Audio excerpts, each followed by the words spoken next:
تم تعملون. تو اللہ تعالیٰ پوچھے گا کیا تم نے جھٹلایا تھا میری آیات کو،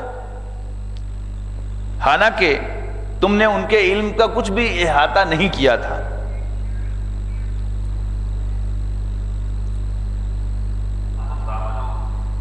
اما ذا کنتم تعملون،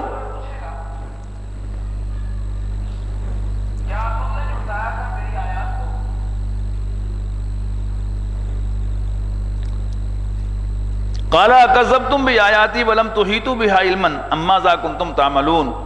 تو ان کا رب ان سے پوچھے گیا کیا تم نے جھٹلایا تھا میری آیات کو حالانکہ نہ احاطہ کیا تھا تم نے ان کا علمی لحاظ سے؟ یہ نہیں تو پھر اور تم کیا کرتے تھے؟ وَوَقَعَ الْقَوْلُ عَلَيْهِمْ بِمَا ظَلَمُوا، اور پوری ہو جائے گی ہماری بات ان پر ان کے ظلم کے سبب. فَهُمْ لَا يَنْطِقُونَ، اور پھر وہ کوئی بات نہ بنا سکیں گے. أَلَمْ يَرَوْا أَنَّا جَعَلْنَا اللَّيْلَ لِيَسْكُنُوا فِيهِ وَالنَّهَارَ مُبْصِرًا، تو کیا یہ لوگ دیکھتے نہیں کہ ہم نے ہی بنایا ہے رات کو تاکہ وہ سکون حاصل کریں اس میں، وَالنَّهَارَ مُبْصِرًا، اور دن کو بنایا ہے ہم نے روشن. ان فی ذلک لآیات لقوم یؤمنون، یقیناً اس میں بڑی نشانیاں ہیں ماننے والے لوگوں کے لیے. ویوم ینفخ فی الصور، اور جس دن سور پھونکا جائے گا، ففزع من فی السماوات ومن فی الارض الا من شاء اللہ، تو سب آسمانوں اور زمین میں بسنے والے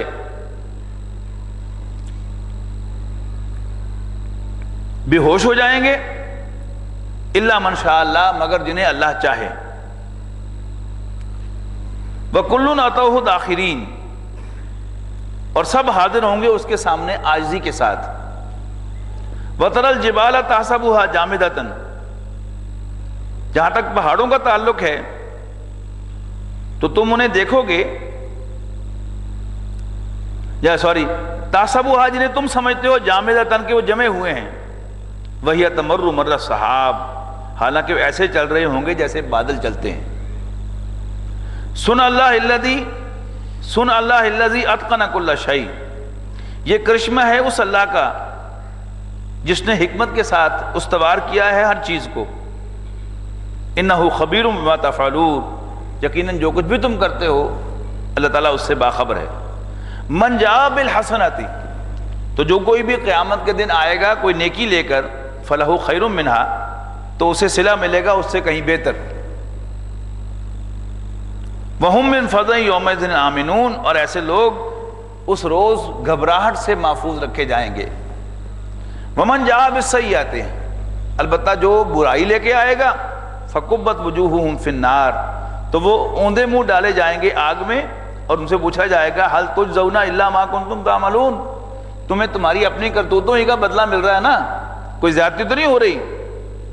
انما امرت ان اعبد، اب حضور صلی اللہ علیہ وسلم سے کہا جا رہا ہے کہ تم واضح کر دو کہ بس مجھے تو حکم ملا ہے ان اعبد رب ھذل البلدۃ الذی حرمھا، کہ میں تو عبادت کروں صرف اس گھر کے اس رب کی جس نے اس کو حرمت والا بنایا ہے. وَلَهُ كُلُّ شَيْءٍ، اور ہر چیز اسی کی ہے. وَأُمِرْتُ أَنْ أَكُونَ مِنَ الْمُسْلِمِينَ، اور مجھے حکم ملا ہے کہ میں اس کی فرمان برداری اختیار کروں. وَأَنْ أَتْلُوَ الْقُرْآنَ، اور یہ بھی حکم ملا ہے کہ میں قرآن کی تلاوت کروں. فَمَنِ اهْتَدَىٰ، تو جو کوئی بھی ہدایت کا راستہ اختیار کرے گا، فَإِنَّمَا يَهْتَدِي لِنَفْسِهِ، تو وہ اپنے ہی بھلے کو ہدایت پائے گا. وَمَنْ ضَلَّ فَقُلْ إِنَّمَا أَنَا مِنَ الْمُنذِرِينَ، اور جو کوئی بھٹکے گا تو کہہ دو کہ یقیناً میں تو خبردار کرنے والوں میں سے ہوں. وَقُلِ الْحَمْدُ لِلَّهِ، اور کہو کہ ساری تعریف اللہ کی ہے. سَيُرِيكُمْ آيَاتِهِ، ان قریب وہ تمہیں اپنی نشانیاں دکھائے گا. فَتَعْرِفُونَهَا، تو تم انہیں پہچان لوگے. وَمَا رَبُّكَ بِغَافِلٍ عَمَّا تَعْمَلُونَ، اور جو کچھ بھی تم کرتے ہو اللہ تعالیٰ اس سے غافل نہیں ہے. سورہ طٰہٰ جب ہم پڑھ رہے تھے تو میں نے عرض کیا تھا کہ حضرت موسیٰ علیہ السلام کا ذکر قرآن مجید میں بڑی تفصیل کے ساتھ ہے، اور دو صورتیں تو ایسی ہیں جنہیں حضرت موسیٰ علیہ السلام کی سوانح حیات قرار دیا جا سکتا ہے، ایک سورۃ طٰہٰ اور دوسری سورۃ قصص۔ سورہ طٰہٰ میں حضرت موسیٰ کی کہانی ذرا ڈرامائی انداز میں بیان کی گئی کہ درمیان میں سے سٹوری شروع کر دی گئی کہ جب موسیٰ نے آگ دیکھی اور پھر اللہ تعالیٰ نے انہیں کہا کہ تم میرے نبی ہو، انہوں نے کہا کہ جی میرے بھائی کو بھی میرے ساتھ شامل کر دیں، انہوں نے کہا اچھا چلو تمہاری یہ بات بھی پوری کی جاتی ہے۔ اور پھر اللہ تعالیٰ نے فرمایا کہ ہم نے پہلے بھی تم پر ایک احسان کیا تھا جب ہم نے تیری والدہ کو وحی کی تھی کہ اس کو ایک ڈبے میں پیک کر کے دریا میں بہا دو۔ اور پھر ابتدا سے حضرت موسیٰ علیہ السلام کی کہانی جو ہے وہ اللہ تعالیٰ نے وہاں گویا دہرائی کوہ طور کے اوپر کہ ہم نے تم پر یہ احسان کیا، ایسا کیا، ایسا کیا، تو وہ کہانی شروع سے شروع ہو گئی۔ یہ سورت جو ہے سورت قصص، یہاں حضرت موسیٰ علیہ السلام کی کہانی کی طرح بیان ہوئی ہے، کوئی ڈرامائی انداز اس میں نہیں ہے بلکہ ایگزیکٹلی کہانی کا انداز ہے اور بڑے خوبصورت طریقے سے اس کو یہاں پر بیان کیا گیا ہے۔ بسم اللہ الرحمن الرحیم۔ مشتاق صاحب چائے دیر کنی دیر؟ اچھا 15 منٹ بعد میں کہ نئی سورت شروع ہے کہ تیار ہوئے پتہ کرو تو پھر وقفہ کر لگی نہیں پتہ کرو جی تیار ہوئے تو وقفہ کر لئیے ورنہ پھر آگے چلیے جی۔ نہیں ایک تو پوز آ گیا نا، نیچرل پوز۔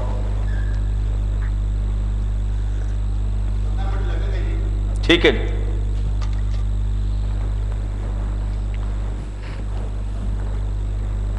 طاسین میم تلک آیات الکتاب المبین۔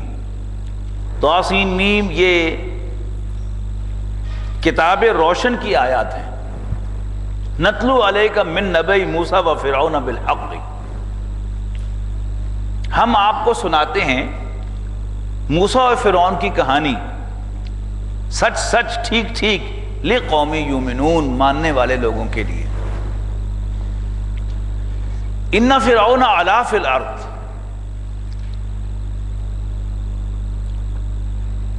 حقیقت یہ ہے کہ فرعون نے سرزمین مصر میں سرکشی کی، وجعل اہلہا شیعاً، اور اس نے اپنے باشندوں کو دو گروہوں میں تقسیم کر لیا۔ یستضعف طائفۃ، وہ ذلیل کرتا تھا ایک گروہ کو، استحصال کرتا تھا ایک گروہ کا، ان میں سے یذبح ابناءہم، ان کے بیٹوں کو لڑکوں کو ذبح کرتا تھا، ویستحیی نساءہم، اور ان کی عورتوں کو زندہ چھوڑتا تھا۔ انہ کان من المفسدین، یقیناً وہ فساد مچانے والوں میں سے تھا۔ وَنُرِيدُ أَن نَّمُنَّ عَلَى الَّذِينَ اسْتُضْعِفُوا فِي الْأَرْضِ، اور ہم نے ارادہ کیا کہ ہم احسان کریں ان لوگوں پر جنہیں اوپریس کیا گیا تھا۔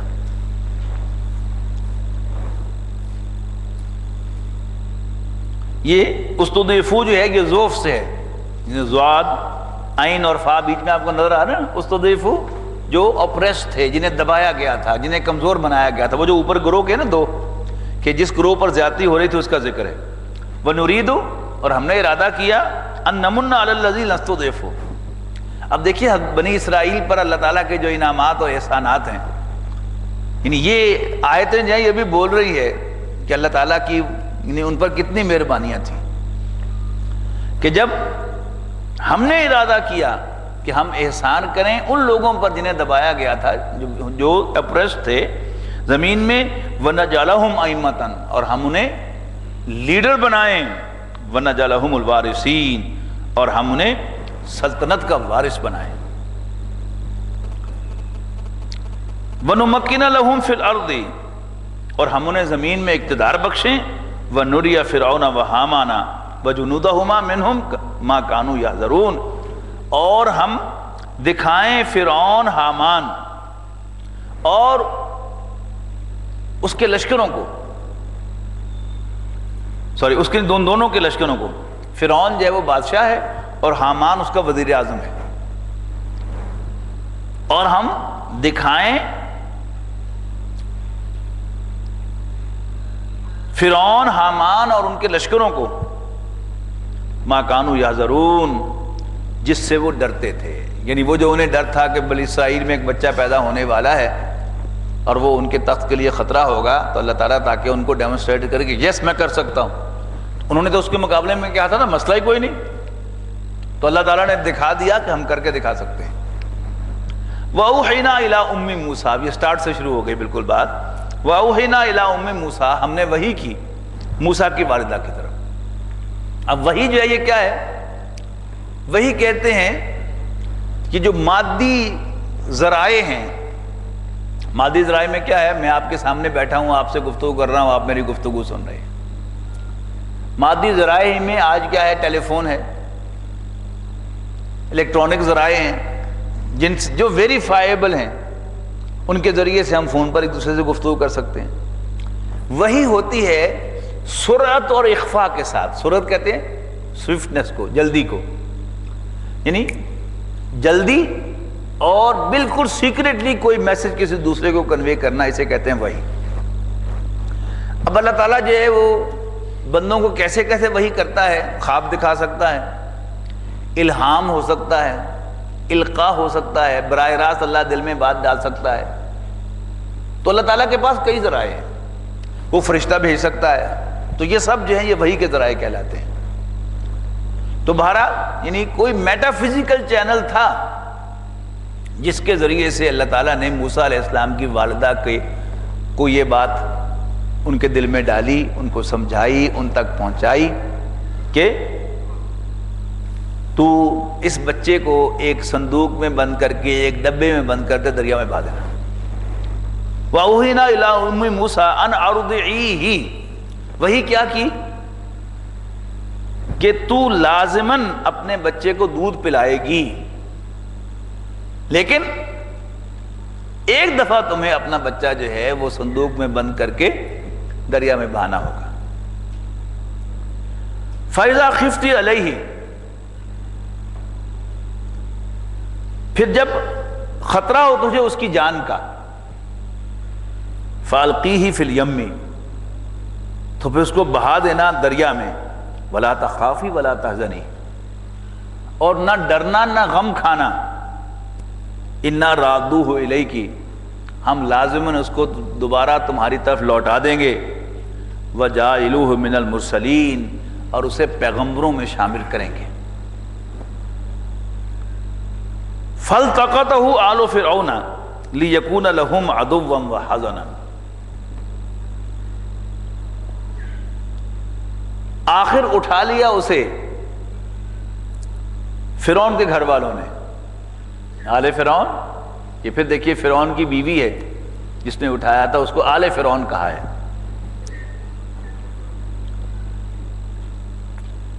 یعنی عام جو ہمارے محاورے ہیں، ان محاوروں کو آ کر بالکل ہم نے حضور صلی اللہ علیہ وسلم کے معاملے میں بدل دیا ہے۔ یعنی باقی ہر جگہ یعنی آل فلاں اس سے مراد کون ہوتے ہیں؟ بیوی بچے، لیکن حضور صلی اللہ علیہ وسلم کی آل میں سے ان کی بیویوں کو نکال دیا جاتا ہے، یہ پتہ نہیں کس محاورے کے تحت ہے۔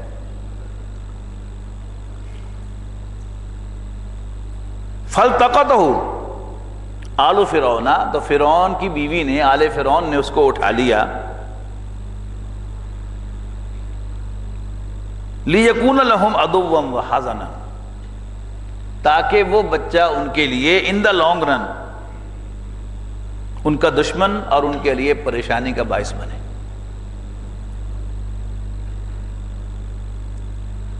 یہ تاکہ جو ہوتا ہے، یعنی اس کا مفہوم جو ہے وہ ان کا مقصد یہ نہیں تھا، لیکن اسے لام ضرورت کہتے ہیں کہ یعنی ان کے اس عمل سے الٹیمیٹلی یہ ہو جائے جس کا انہیں پتہ نہیں تھا۔ ان فرعون و حامان و جنودہما کانوا خاطئین، یقیناً فرعون، حامان اور ان کے لشکروں سے بڑی چوک ہو گئی۔ وقالت امرأۃ فرعون قرۃ عین لی ولک، تو فرعون کی بیوی کہنے لگی کہ یہ میری اور تمہاری آنکھوں کی ٹھنڈک ہے، اس لیے کو بے اولاد تھے اس وقت تک۔ لا تقتلوہ، لہذا اس کو قتل نہ کرو۔ یعنی فرعون جو تھا اس کو تھوڑا سا کھٹکا ہوتا تھا کہ یہ کہیں وہی بچہ نہ ہو، تو وہ قتل کرنا چاہتا تھا کہ چھٹ پڑے ماری دے کل نو کوئی نمی مصیبت نہ بن جائے۔ وہ انڈیا سے ایک عالم دین آئے تھے پاریک صاحب، تو وہ اس کا بڑا خوبصورت نقشہ کھینچتے تھے کہ مسز فرعون نے کہا ہے اتنا بڑا بادشاہ بنا پھرتا ہے، ایک بچے سے ڈرتا ہے، تو جھاگ کی طرح بیٹھ گیا کہ اس کو چپ کرا دیا، یہ کہہ کر کہ اتنا بڑا بادشاہ ہے، بچے سے ڈرتا ہے تو، لہذا اس کو قتل نہیں کیا اس نے۔ یعنی اگر اس کو یقین ہوتا کہ ایسا ہے پھر تو کبھی نہ چھوڑتا، لیکن شک کی بنیاد پر جب بیوی نے اس کو کہا کہ لے اتنا پیارا بچہ ہے، ہماری آنکھوں کی ٹھنڈک ہے، کیا کر لے گا تمہارا یہ؟ لا تقتلوہ، اس کو قتل نہ کرو، عسیٰ ان ینفعنا، کیا عجب کہ یہ ہمیں کوئی فائدہ دے، او نتخذہ ولدا، یا ہم اس کو متبنہ ہی کر لیں، اس کو بیٹا ہی بنا لیں، وہم لا یشعرون، لیکن انہیں کوئی اندازہ ہی نہیں تھا۔ وَأَصْبَحَ فُؤَادُ أُمِّ مُوسَىٰ فَارِغًا،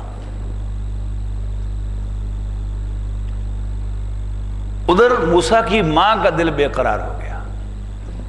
اب ماں ہی سمجھ سکتی ہے کہ یہ بے قراری کیا چیز ہے، یعنی ہم مرد شاید اس کو اپریشیٹ نہیں کر سکتے۔ ادھر اگرچہ اللہ نے وہ خواب دکھایا تھا یا وحی کی تھی، کسی بھی طرح سے پورا ڈیمونسٹریٹ کیا تھا کہ تم اسے دودھ پلاؤ گی، لیکن جوں جوں وقت گزرتا جا رہا ہے موسیٰ کی ماں کا دل بے قرار ہو گیا۔ ان کادت لتبدی بھی، اور قریب تھا کہ وہ یہ بات جو ہے اس کی زبان پر آ ہی جائے کہ پتہ نہیں بچے دا کی بنے، یا کسی بھی طرح سے، یعنی قریب تھا کہ وہ ظاہر کر دے اس کو، لولا ربطنا علی قلبہا، اگر ہم اس کے دل کو ٹھہرائے نہ رکھتے، لتکون من المؤمنین، تاکہ وہ یقین رکھنے والوں میں سے، ایمان رکھنے والوں پر ہو، اللہ نے جو وحی کی تھی اس پر ایمان، کہ اللہ تعالیٰ نے مجھے یہ جو پیغام دیا ہے وہ سچا ہے، کچھ نہیں ہوگا اس کو۔ وقالت لاختہ، اور اس نے موسیٰ کی بہن سے کہا، یعنی اپنی بیٹی سے، قصیہ، پیچھے پیچھے چلتی رہے اس کے، یعنی معاملہ یہ تھا کہ دریائے نیل جب بہہ رہا تھا تو وہ بنی اسرائیل کی بستی کے پاس سے بھی گزرتا تھا، اور اس کی ایک بے جو تھی وہ محل کے اندر سے ہو کر گزرتی تھی۔ تو حضرت موسیٰ کے والدہ نے اپنی بیٹی سے کہا کہ بیٹی ذرا دریا میں تو پھینک دیا اس کو، ذرا اس پر نظر رکھ، تو دور رہ کر اس کے پیچھے پیچھے چلتی رہو، نظر رکھو کہ بچہ جاتا کہاں، وہ جو بے قراری ہے ماں کی، یہ اس کا مظہر ہے۔ فبصرت بھی عن جنوب، تو ذرا کنارے رہ کر اس کو دیکھتی رہو، یعنی اگر تو بالکل اس ڈبے کے ساتھ ساتھ چلتی تو سب کو پتہ چلتا کہ یہ اسی کے ساتھ ہے، لہذا والدہ نے کہا کہ ذرا دور رہ کے اس کا پیچھا کرنا۔ وَهُمْ لَا يَشْعُرُونَ، اس طرح انہیں اس کی خبر نہ ہوئی۔ وَحَرَّمْنَا عَلَيْهِ الْمَرَاضِعَ، ادھر اللہ تعالیٰ نے، یعنی ہم نے حرام کر دیے موسیٰ پر تمام دودھ پلانے والیوں کے دودھ۔ حضرت موسیٰ نے کسی کو منہ نہیں لگایا۔ من قبل، پہلے، فقالت، اچھا اب ملکہ نے ایک بچہ اڈاپٹ کر لیا، اب پورے شہر کی دائیوں کو لایا گیا، کسی کو منہ نہیں لگایا، ایک ایمرجنسی کی کیفیت ہو گئی، کیا کیا جائے؟ ملکہ نے بچہ اڈاپٹ کیا ہے، وہ کسی کا دودھ نہیں پی رہا، جیسے ایک وہ اعلان کام سا ہوتا ہے نا کہ بھائی کوئی اچھی سی دائی لب کے لاؤ، کوئی بچہ جو ہے وہ دودھ پی لے۔ اسی ہنگامے میں حضرت موسیٰ کی بہن جب وہ بھی داخل ہو گئی تھی محل کے اندر، تو وہ کہنے لگی، فقالت، تو وہ کہنے لگی، هل ادلکم علی اہل بیت یکفلونہ لکم وہم لہ ناصحون، کیا میں تمہیں ایک ایسا گھرانہ نہ بتاؤں جو اس کی پرورش کر سکے تمہارے لیے، اور وہ اس کے بڑے خیر خواہ ہوں، یعنی بڑا صاف ستھرا گھرانہ ہے، بڑا خیال رکھیں گے بچے کا، تو اگر آپ اجازت دیں تو میں لے آؤں دایا؟ اب کسی نے نہ آؤ دیکھا نہ تاؤ، اس ایمرجنسی میں ہاں لے آؤ، اور اپنی والدہ کو لے کے وہ آ گئی، اور جو ہی والدہ نے سینے سے لگایا، حضرت موسیٰ علیہ السلام نے ان کا دودھ پینا شروع کر دیا۔ فرددناہ الی امہ، یوں ہم نے موسیٰ کو لوٹا دیا ان کی والدہ کی طرف، کئی تقر عینھا، تاکہ ان کی آنکھ ٹھنڈی ہو، ولا تحزن، اور وہ غم نہ کھائیں، ولتعلم، اور جان لیں، ان وعد اللہ حق، ان کے اللہ کا وعدہ تو سچا ہے، ولکن اکثرهم لا یعلمون، لیکن ان کی اکثریت یہ بات نہیں جانتی۔ بارک اللہ لی ولکم فی القرآن العظیم۔